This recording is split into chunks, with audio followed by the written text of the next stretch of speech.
எங்களை நேசிக்கிற நல்ல பிதாவே, தேவரீர் உமது ராஜ்யத்தில், உமது சபையில், உம்முடைய குடும்பத்தில் ஆண்டவரே சகோதரிகளுக்கு எவ்வளவு முக்கியமான இடத்தை தந்து அவர்களை அன்பின் கரங்களால் தொடுகிறீர், ஆசீர்வதிக்கிறீர், பயன்படுத்துகிறீர். அதற்காக உமக்கு நன்றி ஆண்டவரே. எங்களது குடும்பத்திற்கும் சபைக்கும் எங்களது ஊழிய குழுவுக்கும் நீ கொடுத்திருக்கிற நல்ல அருமையான சகோதரிகளுக்காக நன்றி. அவர்கள் கொடுத்திருக்கிற நல்ல குணங்களுக்காக, ஆண்டவரே இயேசுவுடைய பெயரால் அவர்கள் செய்யக்கூடிய நல்ல ஊழியங்களுக்காக உமக்கு நன்றி கர்த்தாவே. ஏதோ இந்த அருமையான சாயந்தர வேளையில் நாங்கள் இன்னும் சகோதரிகள் ஆண்டவர் தேவனது ராஜ்யத்தில் தேவன் அவர்களுக்கு கொடுத்திருக்கிற ஆண்டவரே வரங்களில், அழைத்த அழைப்பில் இன்னும் கிறிஸ்துவை மகிமைப்படுத்துவதற்கு ஏதுவான ஊழியத்தில் வளருவது எப்படி என்பதை குறித்து நாங்கள் படிக்க இருக்கிறோம். எங்களை பரிசுத்த ஆவியானவர் நிரப்புவீராக, எங்களை பயன்படுத்துவீராக. செய்தி கொடுக்கிற சகோதரரை கூட நீங்கள் ஆஸ்வதிப்பீராக, கேட்கிற சகோதரிகளையும் கூட நீங்கள் ஆஸ்வதிங்க சுவாமி. ஆண்டவரே கர்த்தாவே, உமது வருகை ஆண்டவர் வெகு சமீபமாக இருக்கிறது. சகோதரிகளும் கூட ஆண்டவரே தேவனது ராஜ்யத்தில் கர்த்தாவே நன்கு பயன்பட இந்த செய்தியை நீர் ஆசீர்வதித்து கொடுக்கும்படி நாங்கள் வேண்டுகிறோம். பரிசுத்த ஆவியானவர் எல்லாவற்றையும் பொறுப்படுங்க. இயேசுவின் பெயரால் பிதாவே, ஆமென். Well, it's nice to see all the sisters gathered here. சகோதரிகள் ஆக கூடி இருக்கக்கூடிய இந்த கூட்டத்தை பார்ப்பது மிகவும் சந்தோஷமான ஒரு விஷயமும். But the subject given to me actually should be spoken in the presence of their husbands or parents. எனக்கு கொடுக்கப்பட்ட தலைப்பை நான் இன்னும் நன்கு போதிக்க வேண்டுமானால் உங்களது கணவன்மார்களும் அல்லது உங்களது தகப்பன்மார்களும் இருக்க வேண்டும். Because after you listen to all that I say, you have to go home and fight with your husbands or the parents. So if they were there, you don't need to fight with it. You could say that you heard what was said. நான் உங்களுக்கு சொல்லித்தரக்கூடிய செய்திகளும் கேட்ட பின்பு வீட்டுக்கு போன பின்பு நீங்கள் கணவனோடு சண்டையிடுவீர்கள் அல்லது உங்கள் தகப்பனோடு சண்டையிடுவீர்கள். அவர்களும் கேட்டார்களானால் இன்னும் உங்களுக்கு எதுவாக அவர் கீழ்ப்படி எதுவாக இருக்கும். If anything a woman meaningfully has to do, she needs the support of her father or husband. எந்த ஒரு பெண்மணியும் கர்த்தருக்கு என்று ஒரு கனி கொடுக்க விதத்தில் ஊழியம் செய்ய வேண்டுமானால் அதற்கு அவர்கள் கணவனுடைய ஒத்துழைப்பும் தகப்பனுடைய ஒத்துழைப்பும் அவசியம். I like to tell the husbands that, hey, these are the things your wife could do, you should not stand in the way, you should encourage her. நான் உங்களது கணவனை பார்த்து உங்களது மனைவி இப்படித்தான் செய்ய வேண்டும், அவர்கள் ஊழியங்கள் செய்வதற்கு நீங்கள் தடையாக இருக்கக்கூடாது என்று அவர்கள் சொல்லத்தான் எனக்கு ஆசை. And some men would respond favorably, others will reject the idea. சில கணவன்மார்கள் அதை ஏற்றுக்கொள்வார்கள், சிலர் அதை புறக்கணிப்பார்கள். Let me say as an introduction that church is not the gathering of believers but not gathering of men. சபையானது ஒரு விசுவாசிகளுடைய கூட்டம் என்று சொல்ல விரும்புகிறேன், அது ஆண்களுடைய கூட்டம் என்று சொல்ல நான் விரும்பவில்லை. No, church is the society of born again believers, men and women. சபையானது மறுபடியும் பிறந்த ஆண் பெண் இருவரும் சேர்ந்த ஒரு கூட்டமாகும். However, many people have not understood that truth. They think that church is the gathering of men. ஆனால் அநேக மக்களுடைய எண்ணம் என்னவென்றால் சபையானது ஆண்களுடைய சகோதரர்களுடைய கூட்டம் என்று நினைத்துக் கொண்டிருக்கிறார்கள். Women and men have equal standing before God. தேவனுக்கு முன்பாக ஒரு ஆணும் ஒரு பெண்ணும் சமமாக அவர்கள் நிற்கிறார்கள் தேவனுக்கு முன்பாக. In Christ there is neither men nor women. கர்த்தருக்குள்ளாக ஆண் என்றும் இல்லை, பெண் என்றும் இல்லை. However, ஆனாலும் கூட there are differences between man and woman. ஆனாலும் ஆணுக்கும் பெண்ணுக்கும் இடையே சில வித்தியாசங்கள் உண்டு. How much I try, I can never be a mother, nor my wife could be a father.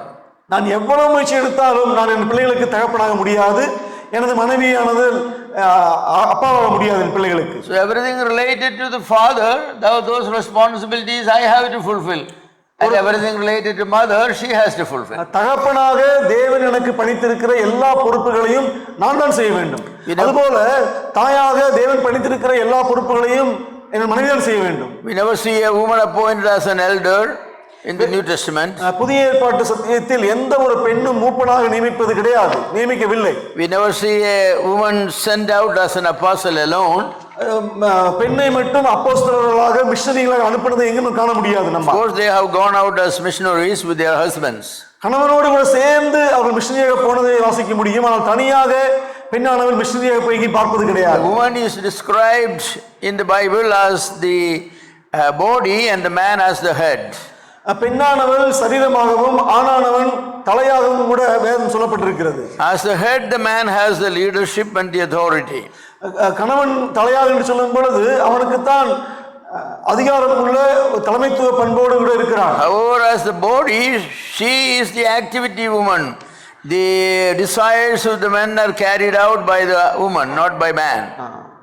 ஆகவே சரீரம் என்று சொல்லும் பொழுது தலையாக இருக்கிற கணவனுடைய ஆசைகளை நிறைவேற்றக்கூடிய பெண்ணாகத்தான் வேதம் சொல்லுகிறது.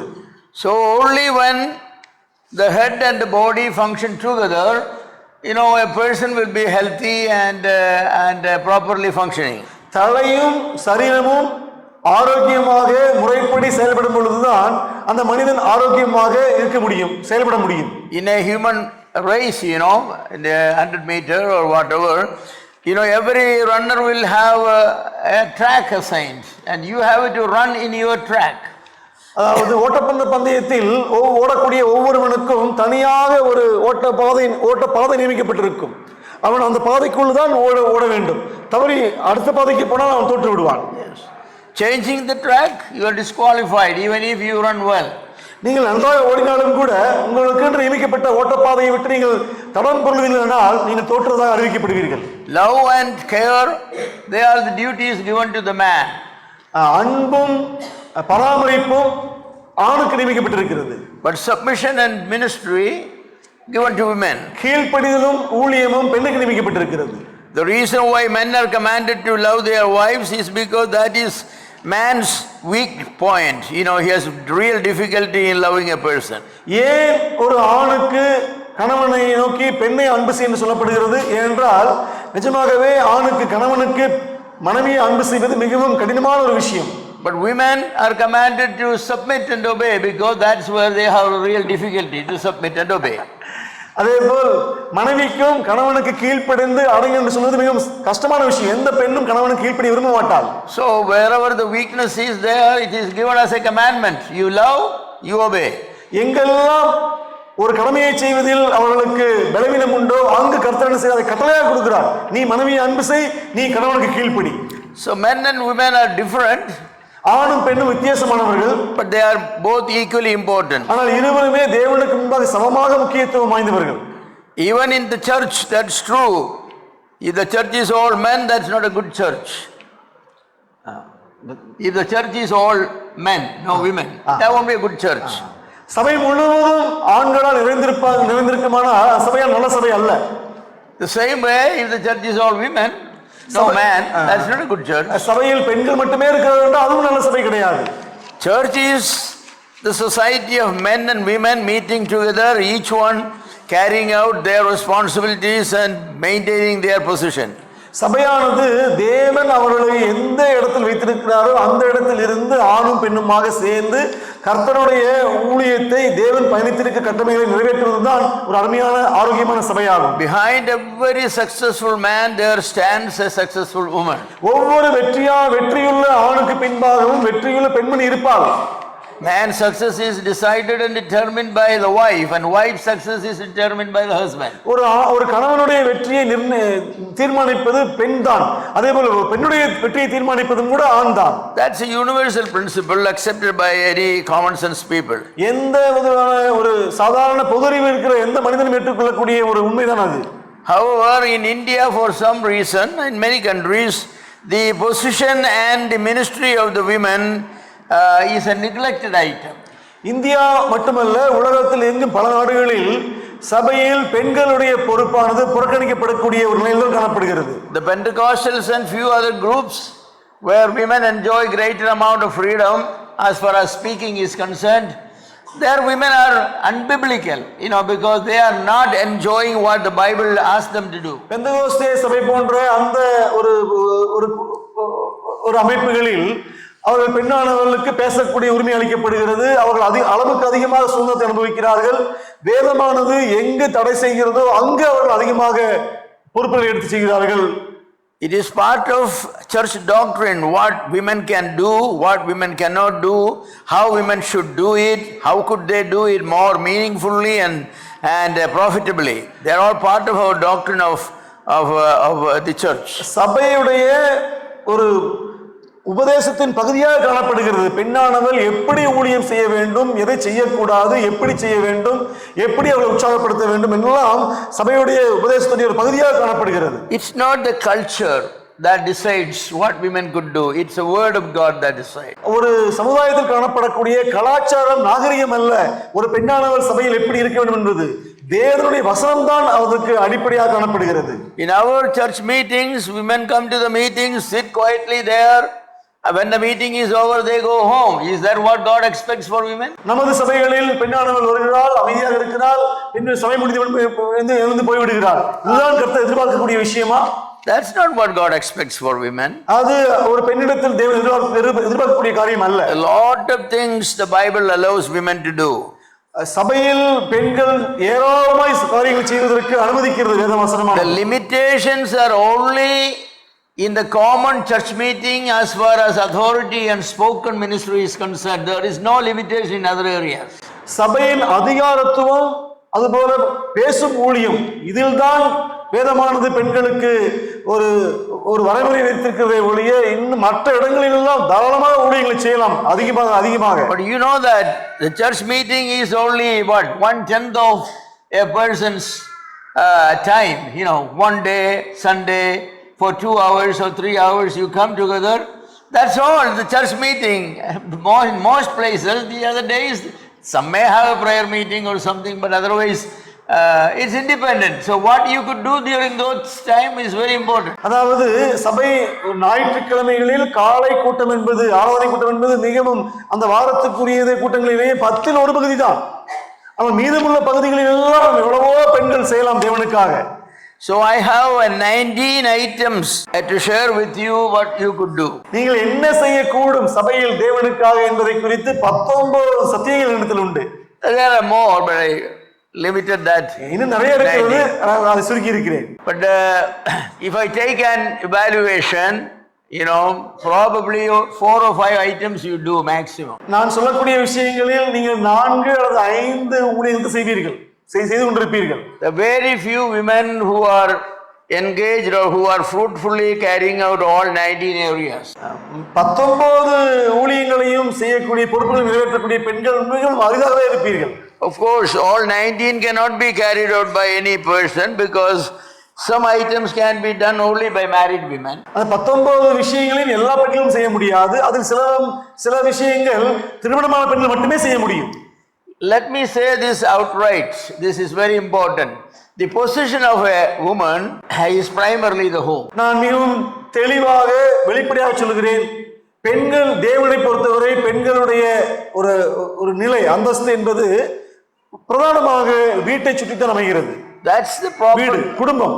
The place assigned to the woman is the family, the home. குடும்ப அமைப்பு குடும்பம் தான் பெண்களுக்கு பிரதானமாக தேவன் ஒதுக்கி இருக்கிற இடம். When Adam and Eve, they committed sin and then God punished them, you know, he said certain things to the woman. None of them was related to the office work or the political work or the church work, but they were all related more to the home work. ஆதாமும் ஏவாளும் பாவம் செய்த பின்பு தேவன் அவர்களுக்கு சில கட்டளைகளை கொடுக்கிறார். அப்படி கொடுக்கப்படுகிற கட்டளைகளில் ஏவாளை கொடுத்த கட்டளை எல்லாம் பிரதானமாக வீட்டை சுற்றித்தான் அமைகிறது. வெளியே ஆபீஸ் போவதோ சபையோடு தொடர்புடையதோ அல்லது அரசியல் சம்பந்தப்பட்ட விஷயங்களையோ எதுவுமே சொல்லவில்லை கர்த்தர். The Lord said, your desire shall be to your husband. உனது ஆசை கணவனை பற்றி இருக்கும் என்று சொல்கிறார். Yes, that's what women ought to be doing. They should always have a desire for their husbands. அதைத்தான் மனைவிகள் செய்ய வேண்டும். எப்போதும் அவர்கள் தங்கள் கணவனை குறித்தான ஒரு ஆசையோடு அன்போடு இருக்க வேண்டும். The fear of Eve that Adam may reject her because she caused the sin. You know, that was a very, very vital fear in her heart. அதாவது ஏவாளுடைய இருதயத்தில் ஒரு பயமானது ஆக்கிரமிக்கிறது. ஏன்னா அவள்தான் பாவத்துக்கு காரணமாக இருக்கிறபடியினால் ஒருவேளை அவன் என்னை மன்னிக்க மாட்டானோ என்னை புறக்கணிப்பானோ என்று பயம் இருந்து கொண்டே இருக்கிறது அவளுக்கு. Sin was brought over the whole humanity by Eve, not by Adam. உலகமெங்கும் பாவத்தை கொண்டு வந்தது ஏவாள் தான், ஆதாம் கிடையாது. But Adam was such a good man. Instead of throwing Eve away, you know, he participated in the sinful activity and truly proved that we are one in body. ஆனா ஆதாம் மிகவும் அன்பான மனிதனாக இருந்தபடியினால் அவன் பாவத்தை ஒதுக்கி தள்ளுவதற்கு பதிலாக மனைவியோடு கூட சேர்ந்து பாவத்தை செய்து அவன் மனைவியோடு நான் உன்னோடு ஒன்றாக இருக்கிறேன் என்று அன்பை வெளிப்படுத்துகிறான். God created man and Eve like this, two equals. கர்த்தர் ஆதாமையும் ஏவாளையும் இருவரும் ஒன்றாக அவர் படைத்திருக்கிறார். When Eve sinned, God said, "He shall rule over you." The position changed to this. When Eve sinned, God said to Adam, "He shall rule over you." அவர்கள் இருவரும் ஒன்றாக இருந்தார்கள் தேவன் படைக்கும் பொழுது. ஆனால் ஏவாள் பாவம் செய்த பின்பு கர்த்தர் சொல்கிறார், ஆதாமை நோக்கி நீ உன் மனைவியை ஆண்டு கொள்வாய் என்று மனைவிக்கு மேலாக அவர் அங்கு வைக்கிறார் பாவம் செய்த பின்பு. So it's your own mistake. இது That உங்களுக்கு caused you to be submitted to, to the husband. உங்கள் கணவனுக்கு நீங்கள் கீழ்ப்படிந்திருப்பதற்கு காரணமானது நீங்கள் தான். நீங்கள் செய்த பாவத்தின் நிமித்தமாகத்தான் கணவனுக்கு கீழ்ப்படிந்தீர்கள் என்று தேவன் சொல்லியிருக்கிறார். Or some wives, they rule over their husband. That's a perversion. சில வீடுகளில் மனைவியானவள் ஆணை அதிகாரம் செலுத்துகிறாள். அது தேவனது அமைப்பை புறக்கணிப்பதாகும், அது கரைப்படுத்துவதாகும். So in a good home, the order of the event is the wife is submitted and the husband is ruling. நல்ல ஒரு குடும்பத்தில் மனைவியானவள் கீழ்ப்படிந்திருப்பால் கணவன் ஆளுகை செய்வான். You know that all through the Old Testament and New Testament, this idea of the man ruling, is carried out. God has approved that. பழைய ஏற்பாடு புதிய ஏற்பாடு எல்லாமே ஆணானவன் அதிகாரம் செலுத்த வேண்டும், ஆளுகை செய்ய வேண்டும் என்று சொல்லப்படுகிறது. And the woman is to be submissive to the husband. மனைவியானவள் கணவனுக்கு கீழ்ப்படிந்து இருக்க வேண்டும் என்று தேவன் சொல்கிறது. There are many things God told Adam and Eve after sin, but the things that was told to Eve was, you shall bear children. பாவம் செய்த பின்பு ஏவாளுக்கு தேவன் சொல்லக்கூடிய விஷயம் என்ன? நீ பிள்ளை பெறுவாய். So that includes bringing up the children. அந்த பிள்ளை பெறுவாய் என்று சொல்லக்கூடிய வார்த்தையானது பிள்ளைகளை பெற்று தேவனுக்கு வளர்த்தெடுப்பது என்று எல்லாம் அடங்கும். He was called the mother of all living. ஜீவனுள்ள எல்லாவற்றுக்கும் தாயானவள் என்று தேவன் ஏவாளை அழைக்கிறார். That is our duty, to bring out living children. ஒரு உயிருள்ள ஜீவனுள்ள பிள்ளைகளை பெற்று வளர்த்தெடுக்கக்கூடிய அருமையான ஒரு பொறுப்பை அவளுக்கு தேவன் கொடுக்கிறார். Yes, that's a great responsibility. அது மிகப்பெரிய ஒரு அருமையான பொறுப்பு தேவனது மனைவிக்கு கொடுக்கப்பட்ட பொறுப்பு. A successful woman is a successful mother. நல்ல வெற்றியுள்ள பெண்மணி வெற்றியுள்ள தாய். She successfully brought children into the world and successfully reared them up. கர்த்தருடைய வசனத்தில் வெற்றிகரமாக பிள்ளைகளை வளர்த்தெடுக்கிறார். அதன் நிமித்தம் அவள் வெற்றியுள்ள பெண்மணியாக தேவனால் கருதப்படுகிறார். We know that in Exodus chapter 6 verse 20, please read that. Exodus 6:20. யாத்திராகமம் 6:20. யாத்திராகமம் 6:20. அம்ராம் தன் அத்தையாகிய யெகோபாத்தை விவாகம் பண்ணினான். அவள் அவனுக்கு ஆரோனையும் மோசையையும் பெற்றாள். அம்ராம் 137 வருஷம் உயிரோடு இருந்தான். She gave children to Amram, her husband. அவள் அவனுக்கு அம்ராமுக்கு ஆரோனையும் மோசையையும் பெற்றாள் என்று வாசிக்கிறோம். That's your duty, to give your husband good children. அதாவது உங்கள் கணவனுக்கு நல்ல பிள்ளைகளை கொடுப்பது உங்களது கடமை.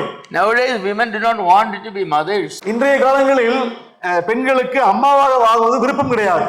In Proverbs chapter 1 verse 8, நீதிமொழிகள் 1:8, we read about the role of a woman or mother in child rearing. அங்கு நீதிமொழிகள் 1:8 பிள்ளை வளர்ப்பில் அம்மாவுக்குரிய பொறுப்புகளை வாசிக்கிறோம். என் மகனே, உன் தகப்பன் புத்தியை கேள், உன் தாயின் போதகத்தை தள்ளாதே.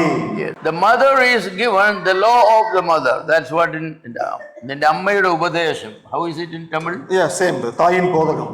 The mother is supposed to give உபதேசம் to the children. அம்மாவானவள் தான் பிள்ளைகளுக்கு போதிக்க வேண்டும். அம்மாவின் போதகத்தை தள்ளாதே. The father will have exhortations when the child goes wrong or something. He will call here, come here, what have I done? Boom, boom. கணவனுக்கு இருக்கிற கடமை என்ன? அப்பாவுக்கு பையன் தவறாக போகும்போது அவனை கூப்பிட்டு வாங்க அப்படின்னு 2 அடி அடிக்கிறது. But what is the duty of the mother? அம்மாவுடைய கடமை என்ன? The most mothers will say, your father is a bad man, he's a crazy man. அம்மா உங்க அப்பா ஒரு பைத்தியக்காரன். Look what he did to the child. பாரு என்ன பண்ணிருக்கான், உனக்கு அடி அடி அடிச்சிட்டு போயிருக்கான். No, that's not what the mother will say. அப்படி அம்மா சொல்லக்கூடாது. Mother will call the son or the daughter. அம்மா மகனையும் மகளையும் அழைக்க வேண்டும், கூப்பிட வேண்டும். You know why your father spanked you? ஏன் அப்பா அடித்தார் தெரியுமா உனக்கு? He says, I did not obey him. நீ அப்பாவுக்கு கீழ்ப்படியல, அதனால அப்பா அடித்தார். You know what is wrong with disobedience? நீ கீழ்ப்படியாம இருந்தா என்ன நடக்கும் தெரியுமா? It's a sin because Bible says obey your parents. நீ கீழ்ப்படியாதது பாவம். ஏன்னா வேதம் சொல்லுகிறது பெற்றோருக்கு கீழ்ப்படிய சொல்லி. So if you obey your father, he will not spank you. நீ அப்பாவுக்கு கீழ்ப்படிந்தா அப்பா ஏன் உன்னை அடிக்கிறார்? அடிக்க மாட்டார். You know that your father loves you. உனக்கு தெரியுமா அப்பா உன்னை நேசிக்கிறார்? Because the Bible says every father who loves the child will also punish the child. யார் பிள்ளையை அன்பு செய்யறாங்களோ அவன் ஏற்கனவே பிறமை கையாடுன்னு வாசிக்கிறோம். உன் அப்பா அன்பு செய்யறதுனால அவன் அடிச்சிருக்கிறார். So you go to your father and say, Appa or father, daddy, I am sorry I disobeyed you. I promise I will not disobey anymore. நீ அப்பாட்ட போய் சொல்லு, அப்பா இனிமேல் நான் கீழ்ப்படியாம இருக்க மாட்டேன், என்ன மன்னிச்சிடுங்க அப்படின்னு நீ ப்ராமிஸ் பண்ணு. அப்பாக்கு போய் பாரு, நீ மன்னிப்பு கேளுன்னு சொல்லி தரணும். Then the appa will say, okay son, I forgive you, and he will give a kiss and say that I'm proud of you, you are a good child. அப்பா திருப்பி சொல்லணும், நீ உன்னை மன்னிச்சிட்டேன், அவனுக்கு முத்தம் கொடுத்து நீ நல்ல பையன், நீ போ அப்படின்னு சொல்லி அனுப்பணும். Appa take the stick and mother get hold of the stick. அப்பா பிள்ளை தப்பு செய்யணும் குச்சி எடுக்கிற, அம்மா பிள்ளைகளை குச்சி பிடிச்சிட்டாங்க, என் பையனை விட்டுரு பொச்சி சும்மா தள்ளி சும்மா பண்ண அடிச்சுக்கிட்டே இருக்கிறீங்க, தள்ளு போக. Well, later the son will beat the father or the mother. பின்னாடி அந்த பையன் என்ன செய்வான்? அப்பாவையும் அடிப்பான், அம்மாவையும் அடிப்பான். So home based activities as well as giving birth to children and bringing them up under the nurture of the word of God, teach them the basic laws of child rearing and all that. That's a duty of the mother, the woman. பிள்ளையை பெற்றெடுத்து தேவன் கொடுத்திருக்கிற அடிப்படையான சில போதகங்களை பிள்ளைகளுக்கு போதிப்பது, வீட்டை அடிப்படையாக வைத்து வீட்டு சூழ்நிலையை வைத்து பிள்ளைகளுக்கு போதிப்பது அம்மாவுடைய கடமையாகும். A second important area where the woman could be fruitful is building the family, building the home. இரண்டாவது வீட்டை கட்டி எழுப்புவது பெண்ணுக்குரிய இரண்டாவது கடமை அதுதான். In 1 Timothy chapter 5 verse 14, 1 தீமோத்தேயு 5:14, ஆகையால் இளம் வயதுள்ள விதவைகள் விவாகம் பண்ணவும் பிள்ளைகளை பெறவும் வீட்டை நடத்தவும் விரோதியானவன் நிந்திக்கிறதற்கு இடம் உண்டாக்காமல் இருக்கும் வேண்டும் என்றிருக்கிறேன். You heard that? How did it say that? எப்படி சொல்லுகிறது வசனம்? In our language says that bhavanam dikshikiya. Tamil வீட்டை நடத்துவது. வீட்டை நடத்துவது. வீட்டை நடத்துவது. Manage their household. Manage the household. That's the duty of the wife. அது மனைவியுடைய கடமை வீட்டை நடத்துவது. The man builds the building.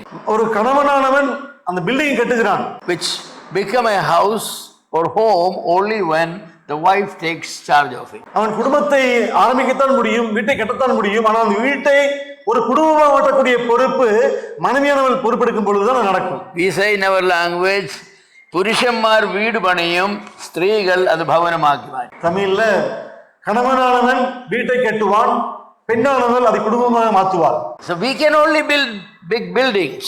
பெரிய பெரிய கட்டடங்களை கட்ட முடியும் கணவனால்.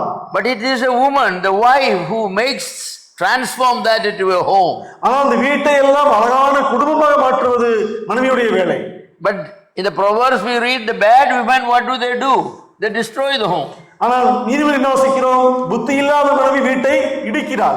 Proverbs chapter 31 verse 10 speaks about the wise woman. நீதிமொழிகள் 31:10 மிகவும் ஞானமுள்ள ஒரு பெண்ணை குறித்து சொல்கிறது. What does she do? அவள் என்ன செய்கிறாள்? Read that verse. வசனங்களை வாசிக்கலாம், வாசியுங்கள். 31:10 31:10 speaks about the wise woman, virtuous woman. குணசாலியான ஸ்திரீயை கண்டுபிடிப்பவன் யார்? அவளுடைய விலை முத்துக்களை பார்க்கலும் உயர்ந்தது. What does it say, the wise woman? It's more precious than jewel. No. Then the excellent wife who can find. The following verses talks about what she does. Our புருஷனுடைய the heart of her husband trust in her, he will have no lack of gain. She does him good and not harm all the days of her life. She seeks wool and flax and works. You can read that chapter and see that she does a lot of things at home. Cooking good food, providing good clothes, adorning her home with the good curtains and drapes and sheets, paying her employees and all those things.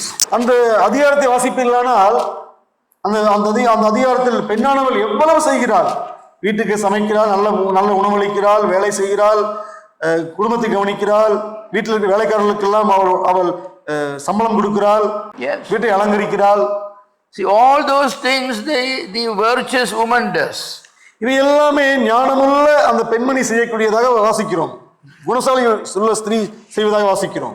In chapter 14, verse 1, அதிகாரம் 14:1, புத்தியுள்ள ஸ்திரீ தன் வீட்டை கட்டுகிறாள், புத்தியில்லாத ஸ்திரீயோ தன் கைகளினால் அதை இடித்து போடுகிறாள். see, that's the difference. The wise woman builds, the foolish woman destroys.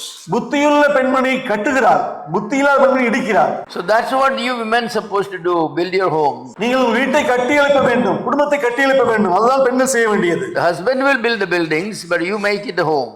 அவன் வீட்டை கட்டுவான், நீங்கள் தான் வீட்டை குடும்பமாக மாற்ற வேண்டும். How hard I try, I cannot make my building, a home. Only my wife Grace could do that. இவர் வீட்டை வேணா கட்ட முடியும், எவ்வளவு முயற்சி எடுத்தாலும் கூட ஆண்டி தான் அதை குடும்பமாக மாற்ற முடியும், நல்ல குடும்பமாக. The third thing the wife should be doing is recorded in Proverbs 31:11 and 12.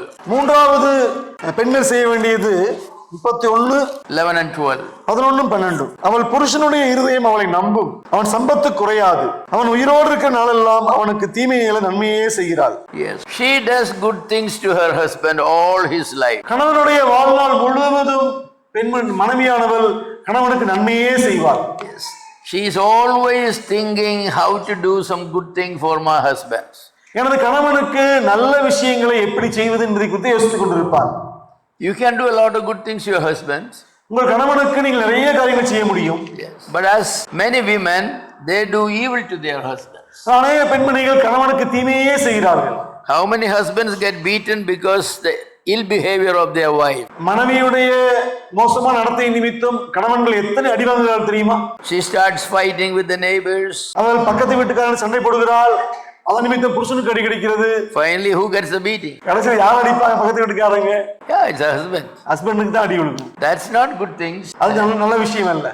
Hospitality is a fourth area wife should be engaged in. Hospitality. நான்காவது விருந்து உபசரிப்பு என்பது மனைவியானவள் செய்ய வேண்டிய நான்காவது பொறுப்பாகும். See, 3 people came to Abraham. ஆபிரகாமுடைய வீட்டுக்கு 3 மனிதர்கள் வந்தார்கள். What did he do? என்ன செய்தார் அவர்? He rushed to the stable and caught a very young healthy calf. அவர் தனது வீட்டில் இருந்த பண்ணைக்கு சென்று நன்கு ஆரோக்கியமான சிறிய இளம் கன்றை பிடித்து வருகிறார். And gave it to a servant who slaughtered it in minutes and dressed it and dressed it whichever way you want to say. You dress a chicken, you take everything charge. And then now think, if the same thing happens to your home, some guests come, your husband's friends came, and you have 2 goats there, and the husband rushed to catch 1 goat and slaughter it. What will you do? யோசிச்சு பாருங்க, Abraham வீட்டுக்கு 3 நண்பர்கள் வர்றாங்க. உடனே ஓடி போய் என்ன பண்ணா, இளம் கன்றை பிடித்து வந்து அதை அடித்து அதை வீட்டு வேலைக்காரனை கொடுக்கும்போது அவன் சுத்தப்படுகிறான். அதே போல உங்க கணவனுடைய ஃப்ரெண்ட்ஸ் 2 பேர் வர்றாங்க. உங்க வீட்டுல 2 ஆட்டுக்குட்டி இருக்கு. ஒரு ஆட்டுக்குட்டி எடுத்து அவர் அடிச்சிடறாரு, அடிச்சு கொண்டுறாரு. நீங்க என்ன பண்ணுவீங்க? கணவனை கொண்டுருவோம். You will have big fight. The guest will not eat the mutton for sure. Why? Why? I mean, a goat is a small animal. A cow is a bigger animal. கன்றுக்குட்டி வந்து பெரிய ஒரு விலங்கு, ஆட்டுக்குட்டி சின்ன விலங்கு. He came inside the house and gave 3 kilos of atta to Sarah and said, bake chapatis immediately. 3 kilo மாவு எடுத்து கொண்டு கொடுத்து உடனே சப்பாத்தி ஆக்குன்னு சொல்றாரு அவர். What would you do if your husband do the same thing to you? உங்க கணவனுக்கு உங்களுக்கு சொன்னா நீங்க என்ன சொல்லுவீங்க? Instead of supper, it will not be even breakfast, maybe next day lunch. Night சாப்பாடு மட்டும் இல்லாம போகாது, காலையில நமக்கு பிரேக்ஃபாஸ்டும் கிடைக்காது. Yeah, you will do, put water on it and just slowly. தண்ணி ஊத்திட்டு நீங்க இப்படி செஞ்சுக்கிட்டே இருப்பீங்க. For sure, the guest will not be able to eat. வந்த விருந்தினர் சாப்பிட முடியாது. We read Sarah stood behind her husband while Abraham was entertaining the guest. அந்த விருந்தினரோடு கூட ஆபிரகாம் பேசிக் கொண்டிருக்கிறார். அப்பொழுது அதற்கு பின்பாக சாராளானவள் எல்லாவற்றையும் பின்பாக செய்து முடிக்கிறான். In Hebrews 13:1, we are exhorted that let hospitality continue or exist. எபிரேயர் 13:1 இப்படி வாசிக்கிறோம், அந்நியரை உபசரிக்க மறவாதீர்கள். சில பேர் அறியாமல் தேவதூதர்களையும் உபசரித்தது உண்டு. Hospitality is a virtue of a godly family. அந்நியரை உபசரிக்க மறவாதிருங்கள், அதனாலே சிலர் அறியாமல் தேவதூதரையும் உபசரித்தது உண்டு என்று வாசிக்கிறோம். Yes, sisters, you can practice hospitality. சகோதரிகளே, நீங்கள் விருந்து உபசரிப்பதில் நீங்கள் நீங்கள் நீங்கள் வளர வேண்டும். That's a virtue you could do. அது உங்களுக்கு கொடுக்கப்பட்ட நல்ல ஒரு குணாதிசயம். You could encourage your husband to practice hospitality. உங்கள் கணவனை நீங்கள் விருந்து உபசரிக்கக்கூடிய பண்பில் வளர்வதற்கு உற்சாகப்படுத்துங்க. You could say, hey, we have not invited so and so for a long time. Why don't we invite them this week for food, for lunch or supper, whatever. பல நாட்களாக அந்த குடும்பத்தை நம்ம கூப்பிடவே இல்லை நம்ம வீட்டுக்கு சாப்பிடுறதுக்கு. நம்ம ஏன் இந்த வாரம் அவங்க கூப்பிட கூடாது? It's a wife should encourage the husband. மனைவிதான் கணவனை உற்சாகப்படுத்த வேண்டும்.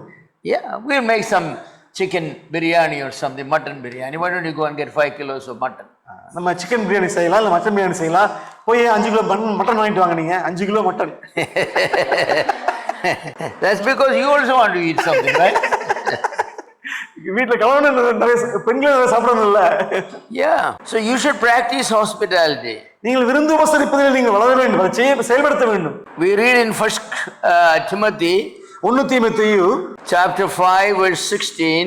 5:16. 1 தீமோத்தேயு 5:16. விசுவாசியாகிய ஒருவனிடத்திலாவது ஒருத்தியினிடத்திலாவது விதவைகள் இருந்தால் அவர்கள் இவர்களுக்கு உதவி செய்ய கடவர்கள். சபையானது let them relieve them. If any woman has widows, let them relieve them. Means that சபையானது உத்தம விதவையானவர்களுக்கு உதவி செய்ய வேண்டியதாக இருக்கிறபடியினால் அந்த பாரத்தை அதன் மேல் வைக்காதீர்கள்.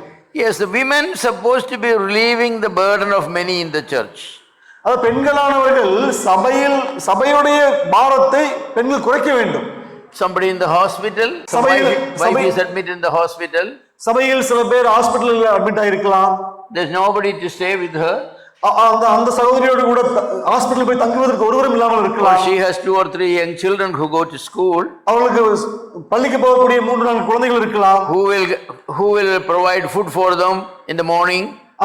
அந்த 3 பிள்ளைகளுக்கும் யார் காலை உணவு கொடுப்பார்? அம்மா ஹாஸ்பிடல் இருக்காங்கல்ல.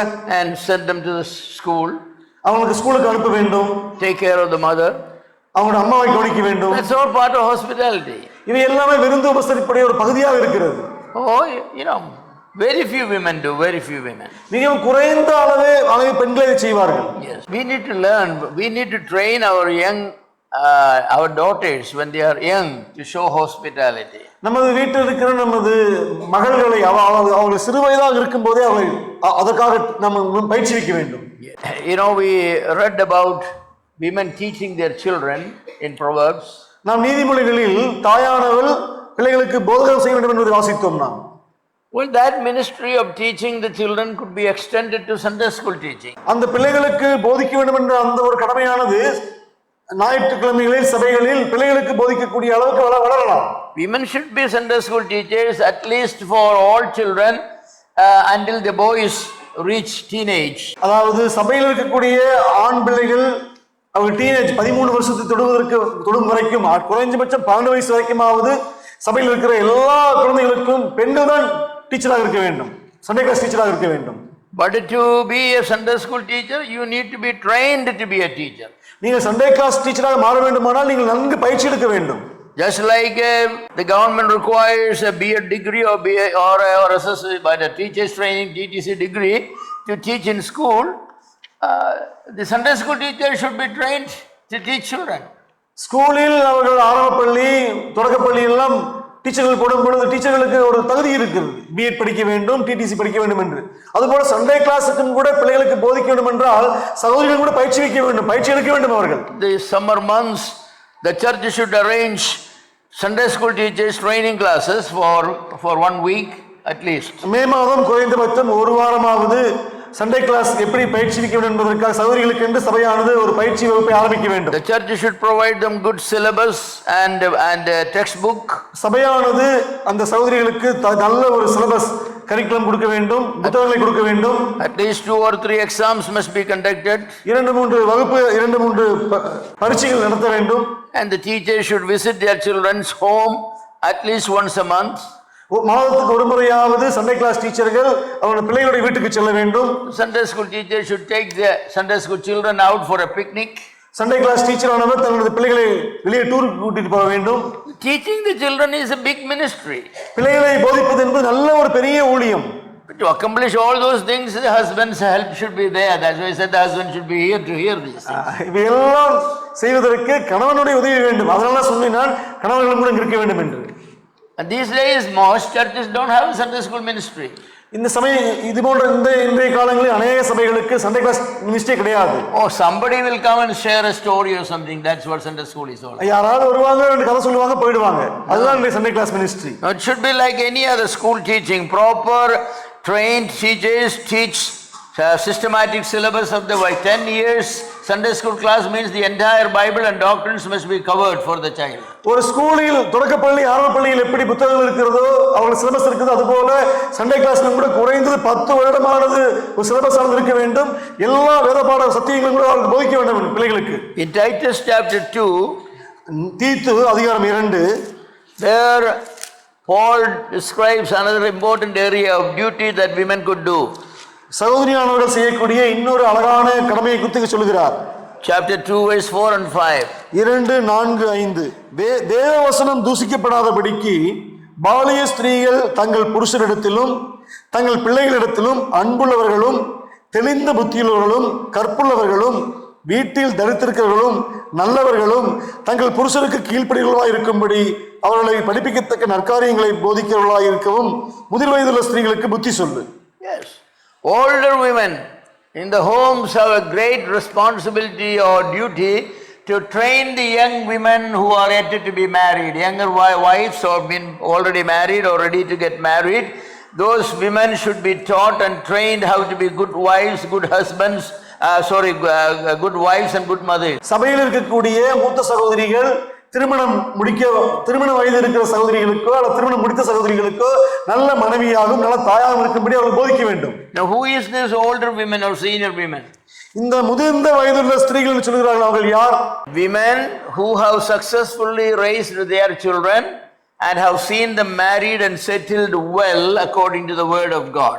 They are the only ones who are qualified to teach younger women how to raise their children. முதிர் வயதுள்ள ஸ்திரீ என்று சொன்னால் யார் என்று சொல்லும் பொழுது அவர்கள் திருமணம் முடித்து நல்ல பிள்ளைகளை பெற்று வளர்த்து நல்ல குடும்ப வாழ்க்கை வாழ்ந்து வேதவசனத்தின்படியான எல்லா விதமான அளவுகோல்களின்படி நல்லா இருக்கக்கூடிய சகோதரிகள் தான். அவர்கள் தான் இளம் சகோதரிகளுக்கு போதிப்பதற்கான ஒரு தகுதி படைத்தவர்களாக காணப்படுகிறார்கள். It doesn't mean elders' wives or deacons' wives. It means older women who have established and proven that they have successfully raised up their children are married and settled well in family life. They are qualified to teach younger women. இங்கு வெறுமனே மூப்பனுடைய மனைவி என்று சொல்லவில்லை. எந்த ஒரு சகோதரி பிள்ளைகளை பெற்று நன்கு உலகத்துடைய பார்வையிலும் சபையின் பார்வையிலும் நன்கு போதித்து வளர்த்து நல்ல செட்டில் பண்ணியிருக்கிறார்களோ அந்த சகோதரிகள் தான் மற்றவர்கள் போதிப்பதற்கான தகுதி படைத்தவர்களாக கருதப்படுகிறார்கள். If the church does not have such older women in the church, maybe the nearby churches can get together and invite older women who are qualified, meet these qualifications, and 1 week's class. Maybe every summer you can have a week's class, how to raise up, how to be good wives when you get married and all that. ஒருவேளை சபையில் அப்படிப்பட்ட சகோதரிகள் இல்லாதிருப்பார்களானால் பக்கத்து சபைகளிலோ மற்ற சபைகளிலோ இருந்து ஒரு 1 week camp மாதிரி நடத்தி அந்த சகோதரிகளை வைத்து போதிக்க வைக்க வேண்டும். Because their children are married does not mean they are qualified to teach. They are married properly, good character, they have good family life, they bring up their children very well, they are qualified to teach others. திருமணம் முடித்து பிள்ளைகளை பெற்று வளர்த்திருக்கிறது மட்டும் தகுதி அல்ல, அவள் நன்றாக வளர்த்திருக்க வேண்டும், நல்ல திருமணம் முடித்து கொடுத்திருக்க வேண்டும், அவள் நன்றாக வளர்ந்திருக்க வேண்டும். அதுபோல மற்ற மக்களுடைய பார்வையில் சாட்சியாக யார் வளர்த்திருக்கிறார்களோ அவர்கள் தான் தகுதி படைத்தவர்கள் போதிப்பதற்கு. Not all Lord servants' wives or elders' wives are qualified to be called older women. எல்லா முழுநேர ஊழியர்களுடைய மனைவிகளும் மூப்பருடைய மனைவிகளும் இந்த மாதிரி டீச் பண்ணுவதற்கு தகுதி படுத்தல் அர்த்தம் கிடையாது. You don't know how your 5-year-old child will turn out, when he grows up or she grows up. அது 5 வயது ஒரு குழந்தையானது வளரும் பொழுது எப்படி மாறும் என்று உங்களுக்கு தெரியாது. But when your children are properly married and settled down, good family life and bringing their children up very well, you can look at them and smile and say, I have been a successful mother. ஆனால் நீங்கள் பிள்ளையை பெற்று வளர்த்து அவர்களுக்கு நன்கு திருமணம் முடித்து அந்த பிள்ளைகள் நன்றாக கிறிஸ்துவ வாழ்க்கை வாழும் பொழுது நீங்கள் சொல்ல முடியும், தேவனது கிருபையா நான் நல்ல ஒரு வெற்றியுள்ள தாயாக இருக்கிறேன் என்று சொல்லக்கூடும். Of course other women can give many advices, they can disciple young women and all that, they can do that. அது மட்டுமல்ல, அவர்கள் தங்கள் இளம் வாலிப பிள்ளைகளை அவர்கள் சீஷராக்க முடியும். Another important duty the Bible encourages for women to do is evangelism. அடுத்த முக்கியமான ஒரு கடமை பெண்ணுக்கு கொடுக்கப்பட்டது சுவிசேஷ ஊழியம். Yes. Our women do not go out for evangelism. நமது பெண்கள் சுவிசேஷத்துக்கு வெளியே செல்வது கிடையாது. Evangelism is the duty of a priest. Our men and women, born again men and women, are equally priests. Therefore, they can equally share the gospel. சுவிசேஷ ஊழியமானது ஆசாரியர்களுக்கு கொடுக்கப்பட்டது நினைத்துக் கொண்டிருக்கிறோம்.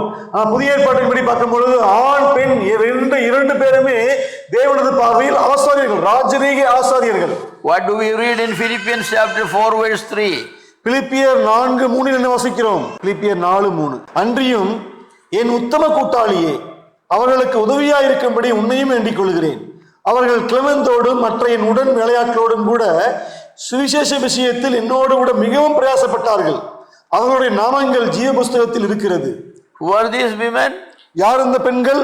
Euodia and Syntyche. யோதியாள், சிந்தியேக்கியாள். These women labored with Paul in evangelism in gospel. சுவிசேஷ ஊழியத்தில் பவுலோடு கூட சேர்ந்து அதிகமாக பிரயாசப்பட்டவர்கள். Now they have returned to Philippi. இப்பொழுது அவர்கள் பிலிப்பிக்கு திரும்பி வந்திருக்கிறார்கள். Maybe they went out for 2 years or 3 years. Now they came back. அவர் 2-3 வருடங்கள் போயிருக்கலாம், திரும்ப மறுபடியும் பிலிப்புக்கு வந்திருக்கலாம். How many of our women are involved in mission activities with missionaries? மிஷனரிகளோடு கூட நமது சகோதரிகள் எத்தனை பேர் சேர்ந்து உழைக்கிறார்கள்? Not everybody is getting married. There are many single ones. எல்லாருமே திருமணம் முடிப்பது கிடையாது. திருமணம் முடிக்காமல் இருக்க சகோதரிகளும் உண்டு. There are widows. விதவைகளும் கூட உண்டு. Instead of wasting your time gossiping here and there, and why don't you go with the mission team and work? இங்கும் அங்கும் ஒன்று தெரிந்து கொண்டு புறங்கூறி கொண்டிருக்காமல் நீங்கள் ஏன் ஒரு மிஷன் ஃபீல்டுக்கு போகக்கூடாது? மிஷனோட சென்று ஊழியம் செய்யக்கூடாது. Instead of complaining, we have nothing to do, we have nothing to do, we are not allowed to pray once a week, we have nothing to do. You know, there's plenty of things for you to do. நான் செய்வதற்கு ஒண்ணுமே இல்லை, ஜெபிக்க கூட விட மாட்டேங்கிறீங்க நீங்க சபையில. அப்படியே புலம்பிட்டு இருக்கிறீங்க. செய்வதற்கு எத்தனையோ வேலைகள் உண்டு. போங்க, காஸ்பல் சொல்லுங்க. நீங்க come labor in the gospel. நீங்கள் சுவிசேஷ ஊழியத்தில் மிகவும் பிரயாசப்படுங்கள். Labor with your husband like Aquila and Priscilla. Aquila பிரிஸ்கில்லாவை போல கணவனோடு கூட சேர்ந்து நீங்கள் சுவிசேஷத்தை அறிவியுங்கள். Wherever Aquila is mentioned, Priscilla is also mentioned. எங்கெல்லாம் ஆக்கிலாவை பரிசுத்தாவினர் எழுதியிருக்கிறோ அங்கெல்லாம் பிரிஸ்கில்லாவுடைய பெயரும் கூட உண்டு. In Acts chapter 18 verse 1 and 3 and 26, and many places we see Aquila and Priscilla laboring together with Paul and many other people. அநேக இடங்களில் ஆக்கிலா பிரிஸ்கில்லா பவுலோடு சேர்ந்து அவர் ஊழியத்தை செய்ததை வாசிக்கிறோம். Interestingly, Apollos was a mighty man, a great man. அப்போலோவானவர் மிகவும் வல்லமையான ஒரு தேவ ஊழியனவர்.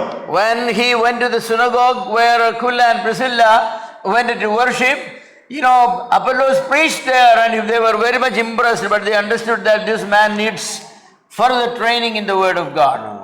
அங்கு ஜெபாலயத்தில் தேவனை ஆராதிப்பதற்காக ஆக்கிலா பிரிஸ்கில்லா போகும்பொழுது அப்போலோ பிரசங்கிக்கிறார், அருமையாக பிரசங்கிக்கிறார். அவன் கேட்டவர்கள் யோசிக்கிறார்கள், இன்னும் இவர் தேவனுடைய வசனத்தில் வளர வேண்டும் என்று விரும்புகிறார்கள்.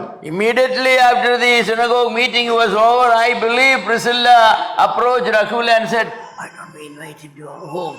We can share some of the truths with him. அங்கே ஜெபாலயம் ஆராதனை முடிந்த உடனேயே நான் நம்புகிறேன் பிரிஸ்கில்லா ஆக்கிலா பற்றி சொல்லியிருப்பார், சகோதரா ஏன் கூப்பிடக்கூடாது வீட்டுக்கு, கூப்பிட்டு அவருக்கு இன்னும் கொஞ்சம் சத்தியங்களை சொல்லிக் கொடுக்கலாம். நம்ம கூப்பிடலாமா? சகோதரா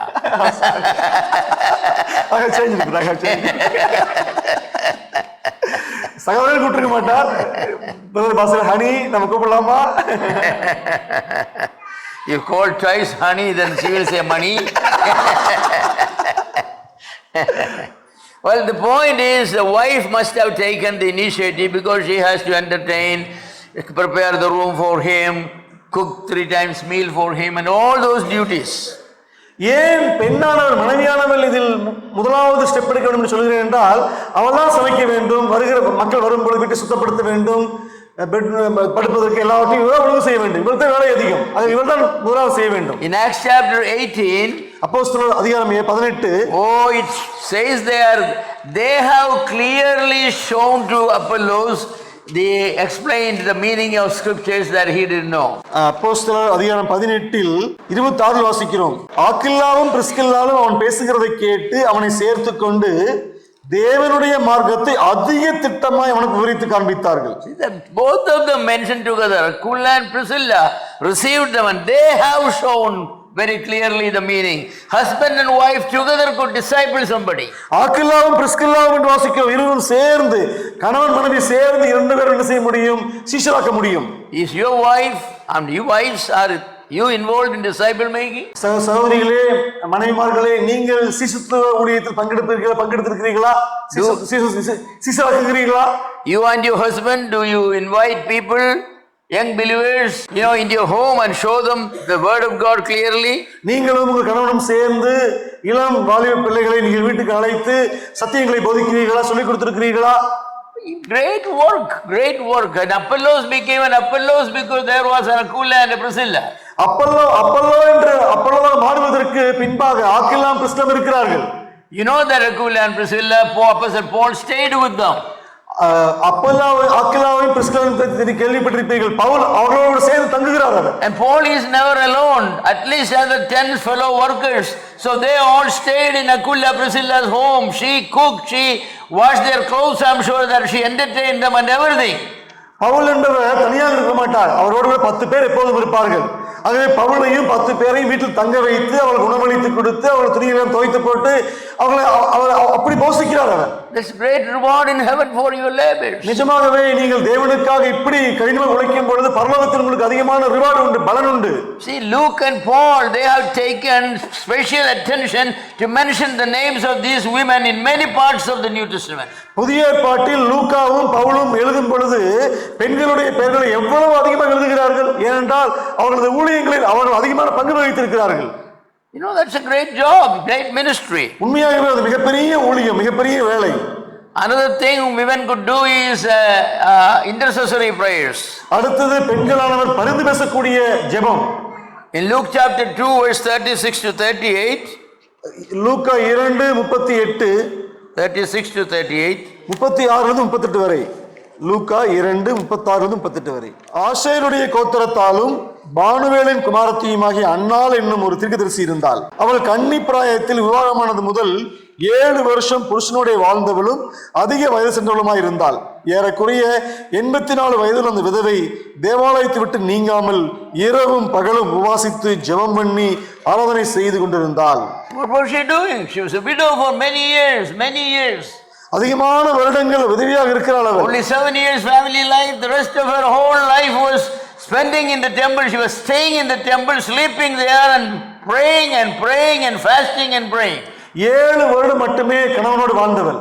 மீதமுள்ளக்கூடிய இத்தனை வருடங்கள் ஆலயத்தோடு கூட இருந்து அங்காகவே வாழ்ந்து அங்கே ஜெபித்து தேவனை ஆராதித்து ஜெபித்துக் கொண்டே இருந்த ஸ்திரியாக இருக்கிறாள் அவள். What the widows in our families do? நமது வீட்டில் இருக்கிற விதவைகள் என்ன செய்கிறார்கள்? Taking care of the nephews' children, uncles' children, aunties' children. மாமனுடைய பிள்ளைகள், மச்சானுடைய பிள்ளைகள் என்று அந்த பிள்ளைகளை வளர்த்து கொண்டிருக்கிறார்கள். அவ்வளவுதான். Forget about all those pillays.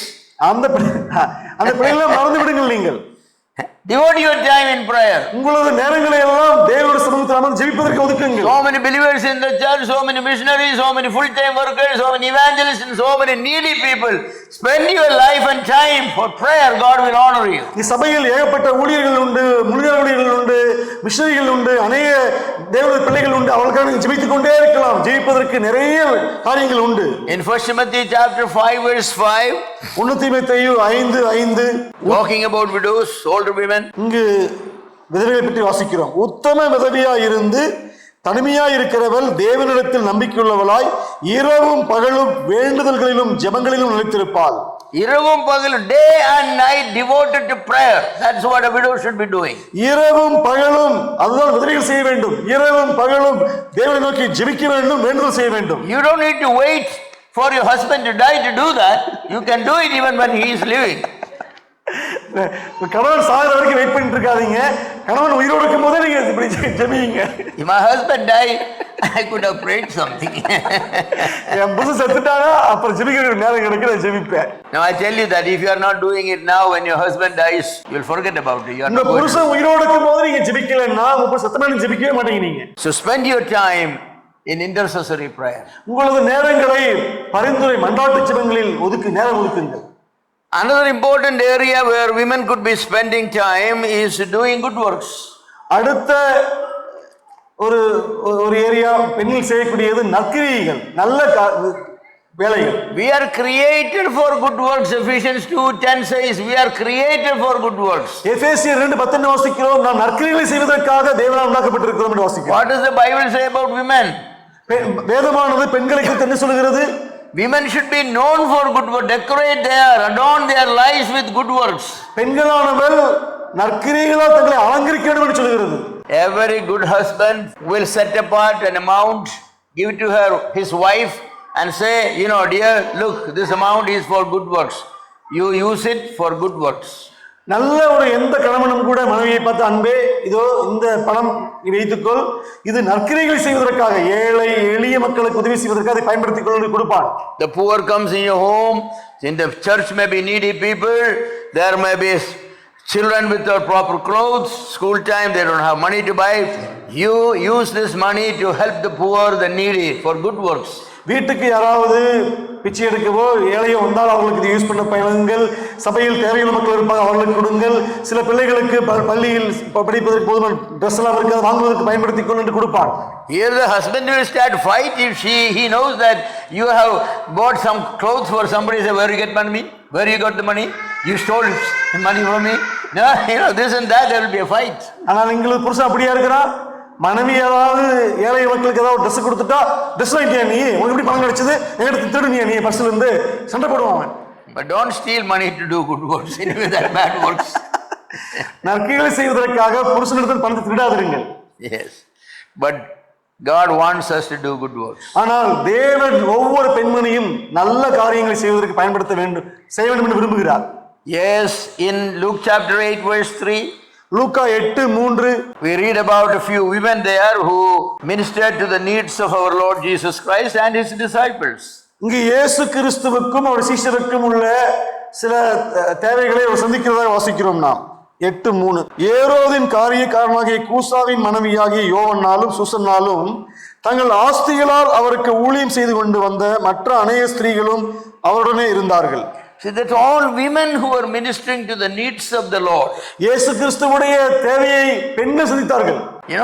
The beautiful clothes that Jesus had may have been made by one of the sisters who are expert in crochet or knitting and whatever they do. இயேசு கிறிஸ்து உடுத்தி இருந்த அழகான உடையானது அப்பொழுது இருந்த சகோதரிகள் யாராவது உடை நூற்கக்கூடிய உடை அணையக்கூடிய சகோதரி யாராவது செய்து கொடுத்திருப்பார் இயேசுவுக்கு. In John chapter 12 verses 1 and 2 we read about a family in Bethany. நாம் யோவான் 12:1 பெத்தனியில் உள்ள அருமையான குடும்பத்தை குறித்து வாசிக்கிறோம். What did they do? அவர்கள் என்ன செய்தார்கள்? They were practicing hospitality. So many people came there. Martha prepared a big feast there. Mary and anointed the feet of Jesus and all. That's all good works. இங்கு இயேசு கிறிஸ்துவோடு கூட அநேக மக்கள் வருகிறார்கள். எல்லோருக்கும் மாத்தாமல் நன்கு சமைத்து நல்ல சுவையான உணவளிக்கிறாள். மரியாதவள் அவள் கர்த்தருடைய காலை நறுமண தைலம் ஊற்றி துடைக்கிறாள். When was the last time you invited maybe all the missionaries and half a dozen or a dozen full-time workers and entertained them? நீங்கள் கடைசியாக மிஷனரிகளையும் உள்நாட்டு ஊழியர்களையும் ஆலயங்களுக்கு அழைத்து வீட்டில் உணவு சமைத்து போட்டது எப்போது கடைசியாக? Have you done it in your lifetime yet? உங்களது வாழ்நாளில் அதை செய்திருக்கிறீர்களா? Oh, it's not. We don't do such sins. நாங்களும் அப்படி செய்யறது கிடையாது. Yeah, when we come to Acts chapter 16, அப்போஸ்தலர் 16 11 to 15, we read about a young woman who passed away, who died, and the women standing around her and praising her for her good works. இங்கு 16வது அதிகாரத்தில் நாம் துர்காள் என்ற பபித்தாளை குறித்து வாசிக்கிறோம். தபித்தாளை குறித்து அவளை குறித்து என்ன வாசிக்கிறோம்? இங்கு Dorcas, or Tabitha. Tabitha. What was her primary activities? அப்போஸ்தலர் 16 11 to 15.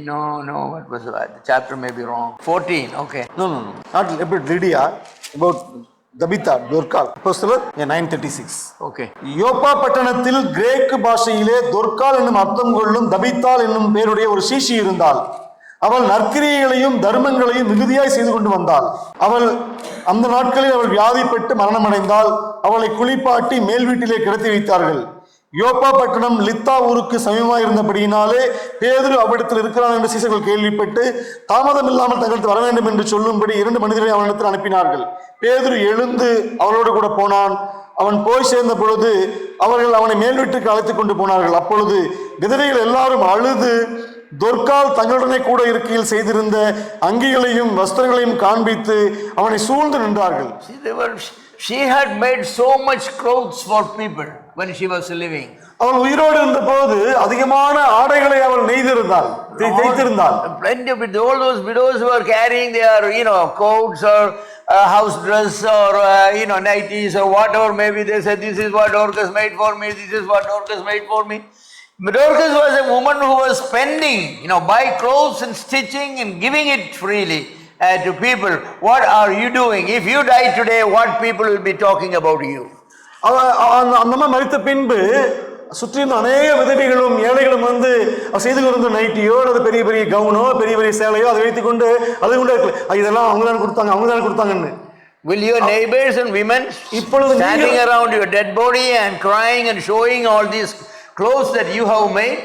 நீங்கள் இப்பொழுது இறப்பீர்களானால், மரித்து போவீர்களானால், உங்கள் பக்கத்து வீட்டில் சுற்றி இருக்கிற மக்கள் வந்து அவர்களுக்கு வாங்கி கொடுத்து தைத்து கொடுத்த துணியை வைத்து அழுவார்களா? அப்ப ஏதாவது செய்திருக்கிறீர்களா மற்ற மக்களுக்கு நீங்கள்? It would be a shame when our believers, their wives die, there's nothing to say about them. No good works, nothing. உண்மையாகவே நமது சகோதரிகள் மரிக்கும் பொழுது உண்மையாகவே அவர்களை பற்றி சொல்வதற்கு ஒன்றுமில்லாமல் இருப்பது துக்ககரமான ஒரு விஷயம். In Acts chapter 16, that's the same verse. Not talking about Lydia, but it's talking about another woman. It's the first convert in Europe. அப்போஸ்தலர் 16. Her name is Lydia. Lydia என்ற இன்னொரு சகோதரி குறித்து வாசிக்கிறோம் நாம். She has practiced hospitality. She told Paul and Luke and everybody, if you have found me faithful, come and stay in my home. அவர் என்ன சொல்றார் பாருங்கள், வசனம் 15. நீங்கள் என்னை கர்த்தரிடத்தில் விசுவாசம் உள்ளவென்று எண்ணினால் என் வீட்டில் அவன் தங்கியிருங்கள் என்று எங்களை வருந்தி கேட்டுக்கொண்டாள். That's a business woman. அவள் மிகவும் வேலை செய்யக்கூடிய, very hospitable woman. அவள் வியாபாரம் செய்யக்கூடியவள், அதே சமயத்தில் நன்கு விருந்து உபசரிக்கக்கூடிய பெண்மணி. The first church in Philippi in Europe began in her home. பிலிப்பிஸ், அந்த ஐரோப்பாவில் பிலிப் பட்டணத்தில் முதல் சபை ஆரம்பிக்கப்பட்டது அவள் வீட்டில் தான். What about you? உங்களை பற்றி என்ன? Is you practicing hospitality? நீங்கள் விருந்து உபசரிப்பதில் வளர்கிறீர்களா, செய்கிறீர்களா நீங்கள்? In 1 Timothy chapter 5 verses 5 to 10, Paul is describing the quality of a woman to be taken into the support of the church. 1 Timothy chapter 5 verses 5 to 10. 1 தீமோத்தேயு அதிகாரம் 5 வசனம் 5 to 10. 5 லிருந்து 10 வரைக்கும். உத்தம உதவியாயிருந்து தனிமையாய் இருக்கிறவள் தேவனிடத்தில் நம்பிக்கையுள்ளவளாய் இரவும் பகலும் வேண்டுதல்களும் ஜெபங்களும் நிலைத்திருப்பாள். சுகபோகமாய் வாழ்கிறவள் உயிரோடு செத்தவள். அவள் குற்றம் சாட்டப்படாதவர்களாய் இருக்கும்படி இவைகளை கட்டளையிடு. ஒருவன் தன் சொந்த வீட்டையும் விசேஷமாய் தன் வீட்டாரையும் விசாரியாமல் போனால் அவன் விசுவாசத்தை மறுதலித்தவனும் அவ்விசுவாசம் கெட்டவனாய் இருப்பான். 60 வயதுக்கு குறையாதவளும் ஒரே புருஷனுக்கு மனைவியாயினுமாய் இருந்து பிள்ளைகளை வளர்த்து அந்நியரை உபசரித்து பரிசுத்தவான்களுடைய கால்களை கழுவி உபத்திரவப்படுகளுக்கு உதவி செய்து சகலவித நற்கிரிகளையும் ஜாக்கிரை நடப்பித்து இவ்விதமாய் நற்கிரிகளை குறித்து நற்சாட்சி பெற்றவளுமாய் இருந்தால் அப்படிப்பட்ட விதவைகள் கூட்டத்தில் சேர்த்துக் கொள்ள வேண்டும். See, a widow to be put in the list of the church for regular support, she has to have done all those things. When she was married and had a husband, she cared for the husband, raised up children. Then again she has done so much hospitality and good works. And now that she is devoting her entire time in prayer and fasting and good works. Only such women should be taken into the support list. அந்த காலங்களில் சபையானது விதவைகளுக்கு பணம் கொடுத்து உதவுவார்கள். அப்படி அந்த உதவக்கூடிய வரிசையில் யாரை சேர்க்க வேண்டும் என்றால், அவள் உயிரோடு இருந்த பொழுது, புருஷன் இருக்கும் பொழுது நன்கு புருஷனை கவனித்து பிள்ளைகளை வளர்த்து நற்கிரிகளை எல்லாம் செய்து அப்படி இருக்கப்பட்ட விதவைகளை மட்டும்தான் அந்த லிஸ்டில் சேர்த்து சபையானது அவளுக்கு பணம் கொடுத்து உதவ வேண்டும் என்று எழுதப்படுகிறது. You sisters should be doing this. சகோதரிகளை நீங்களும் இப்படி செய்ய வேண்டும். In the early days the church met in homes. அப்போஸ்தலர் காலங்களில் சபையானது வீட்டில் கூடி வந்தது. It's repeatedly stated in many epistles and the book of Acts that they have come together for worship meeting, church meeting in different homes. நாம் நிருபங்களிலும் மற்ற புத்தகங்களில் வாசிக்கும் பொழுது சபையானது வீட்டில் கூடி வந்தது வாசித்துக் கொண்டே இருக்கிறோம் நாம். In Acts chapter 12 verse 12, அப்போஸ்தலர் 12 chapter 16 verse 15, 16-15, 1 Corinthians 16-19, 1 கொரிந்தியர் 16-19, Colossians 4:15, கொலோசியர் 4:15, All these places it is mentioned the church met in homes. இது எல்லாமே சபையானது வீட்டில் கூடி வந்திருக்குது என்று வாசிக்கிறோம். You think of a church meeting with 100 people. யோசித்து பாருங்கள், 100 பேர் வீட்டில் கூடி வந்தால் எப்படி இருக்கும்? And every week 3-4 times a week these 100 people come to your home. That's where they meet together. ஒரு வாரத்தில் 3 நாட்கள் 100 பேர் தொடர்ந்து வீட்டுக்கு வந்து கொண்டிருக்கிறார்கள். You have to clean your home, you have to get the room ready, put chairs or mat, whatever they used to do. You have to cook food for all of them, drinking water for all of them, take care of their children who come. You know, there's so much responsibility, and the early days people were doing it. 100 பேர் வீட்டுக்கு வர வேண்டுமானால் வாரம் 2-3 முறை என்றால் வீட்டை நீங்கள் துடைக்க வேண்டும், கூட்ட வேண்டும், சேரெல்லாம் விட வேண்டும். இப்படி குழந்தைகள் வந்தால் குழந்தைகளுக்கு நீங்கள் பராமரிக்க வேண்டும், சாப்பாடு சமைக்க வேண்டும். ஆலய திருச்சபையை செய்து கொண்டே இருந்தார்கள். இது Oh, after 2 meetings, 2 weeks, we will lock the home and we'll say we are moving. 2 meeting நடந்து கொண்டா என்ன செய்வீர்கள்? நாம் வீட்டை பூட்டிக் கொண்டு நாம் போகிறோம் என்று கிளம்பி விடுவீர்கள். Women could provide their homes for church meetings. சகோதரிகள், பெண்கள் தங்களது வீட்டை சபை கூடுவதற்கு நீங்கள் திறந்து கொடுக்கலாம். It's not easy job, it's a difficult, because for years church met in our homes wherever we were. It's very difficult. The children will go inside the bedroom, they will, sometimes urinate there, and they will play on the food, throw the food on the bed, and all these ants will come. So it's a mess sometimes. They break the glass, they climb on the window, they pull down. You cannot say a word, because if you say a word, they will not come back again. So all you say, okay, that's okay, we'll clean it up. சகோதரனானவர் எங்கெல்லாம் ஊழியத்துக்கு சென்றால் அங்கெல்லாம் சபையானது வீட்டில் தான் கூடி வரும். அது அவ்வளவு சுலபமல்ல, கஷ்டம்தான். பிள்ளைகள் வருவார்கள், விளையாடுவார்கள், போட்டு உடைப்பார்கள், பெட்ரூம் போடுவாங்க, அங்க யூரின் போவாங்க, அங்க எறும்பெல்லாம் வந்து கொண்டு இருக்கும். வீடே ரொம்ப கஷ்டமா இருக்கும். ஆனா பார்த்து சொல்லக்கூடாது, சொன்னா திரும்பி வரமாட்டாங்க அவங்க. பரவாயில்ல நாங்க பார்த்துக்கலாம், அப்படித்தான் சொல்லி போக வேண்டும். It's not easy, it's not easy. People come, new believers come, seekers come. They don't have Christian ethics or anything, they will do things. புது விசுவாசி வருவாங்க, அப்பதான் புது மக்கள் வருவாங்க. அவங்களுக்கு சத்தியமெல்லாம் ஒன்றும் புரியாது, தெரியாது. அதெல்லாம் அவங்க இஷ்டப்படி வாழ்வாங்க. அவங்க நம்ம வீட்டில் வந்து we remember we had a seeker family. நாங்க சபை நடத்தி கொண்டிருந்த பொழுது எங்கள் வீட்டுக்கு ஒரு ஆர்வமுள்ள ஒரு குடும்பம் வந்தது. Husband and wife with 2 children. The oldest one was 10-12 year old. கணவன், மனைவி, 2 பிள்ளைகள். பெரிய பிள்ளை வயசு வந்து 12. Every Sunday my eldest son was missing 500 rupees, 200 rupees, 300 rupees from his purse. Every Sunday. ஒவ்வொரு ஞாயிற்றுக்கிழமையும் சகோதரனுடைய மூத்த மகனுடைய பர்ஸில் இருந்து 200 ரூபாய் 300 ரூபாய் காணாம போயிட்டே இருக்கும். He had the habit of lifting up the mattress and throw his wallet under it, and this boy somehow found out that, and so he will sneak in and take the wallet and take 200, 500, whatever is available. And my son said, Dad, somebody is stealing. I said, shh, because if we say that, people we don't know who it is. Until the culprit is caught, just keep quiet. சகோதரனுடைய பையனுக்குரிய பழக்கம் என்னவென்றால் purse எடுத்து தலைவணிக்குள்ள வச்சுட்டு போயிடுவாரு அவருங்க. அப்ப யாரோ ஒரு பையன் வந்து தலைவணிக்குள்ள இருந்து கண்டுபிடிச்சிட்டு ஒவ்வொரு வாரம் வந்து 100-200 எடுத்துட்டு போயிடுவான். உள்ள பையன் வந்து, அப்பா யாரோ பையன் பணம் எடுக்கிறாங்க, சொல்லக்கூடாது, தெரிஞ்ச சர்ச்சுக்கு வரமாட்டாங்க. யார் அந்த பையனை தெரிஞ்சா மட்டும் நம்ம என்ன செய்யலாம், கண்டுபிடிக்கலாம். அது வரைக்கும் நீ சொல்லக்கூடாதுன்னு சொல்லி வச்சிருந்தேன். So one day this elder boy was baptized. ஒரு நாள் வந்து அந்த மூத்த பையன் வந்து ஞானஸ்நானம் எடுத்தான். That day after breaking bread he ran away. He went away. Breaking bread முடிந்தோடனே அவன் ஓடி போயிட்டான். So I asked his father, where did that boy go? நான் அப்பாட்ட கேட்டேன், எங்க அந்த பையன் ஓடிட்டான்? He said, no, I don't know. எனக்கு தெரியல எங்க போனான்னு. So my son went and checked his wallet and he had taken 500 rupees that day. உன்ன சகோதரனுடைய பையன் வந்து போய் பர்ஸ் பார்த்தா பர்ஸ்ல வந்து 500 ரூபாய் இல்ல. He wanted to celebrate his baptism, baptist ஞானஸ்நானத்தை வந்து கொண்டாட விரும்பினாங்க. அதனால 500 திருடிட்டு ஓடிட்டான். Oh, we caught him from a theater some 25 kilometers away. 25 kilometre தாண்டி இருக்கிற ஒரு தியேட்டர்ல வந்து படம் பார்த்துட்டு இருந்தா அங்க போய் பிடிச்சாங்க. Yes. So I asked him and he said, yeah, well, celebrating, it's a joyful day. பணம் எடுத்து அவன் எடுத்தேன், நான் ஞானஸ்நானம் பெற்றிருக்கேன்ல, சந்தோஷமான விஷயம் இல்ல, அதனால பணத்தை எடுத்து நான் பையனோட சேர்ந்து நான் சினிமாவுக்கு போனேன். You have to suffer all these things. You cannot accuse, simply say that somebody is stealing, then everybody will say that, boy, I don't want to go there anymore because they doubt me. I don't want to go there anymore. No, you cannot say that. நீ சொல்ல முடியாது, என் பணத்தை காணோம், யாரோ எடுத்துட்டாங்கன்னு சொல்லி. யாரோ எடுத்துட்டாங்கன்னா சபையில நம்ம என்ன யோசிப்பாங்க, இனிமேல் சர்ச்சுக்கு போக கூடாது, வீட்டுக்கு போக கூடாது, யாரும் வர மாட்டாங்க சர்ச்சுக்கு. So opening your home for church meeting and all, it's very costly, but you have to do it. It's a privilege. உங்க வீட்டை சபைக்காக திறந்து கொடுப்பது மிகவும் வருத்தத்துக்குரியது, வருந்தக்கூடியது, செலவு அதிகமாகும். ஆனாலும் கூட அது பலன் மிகுந்தது. தேவன் உங்களை ஆசீர்வதிப்பார். Done to these one of these little ones, you have not done it to me. மத்தேயு 24 இப்படி வாசிக்கிறோம் நாம்.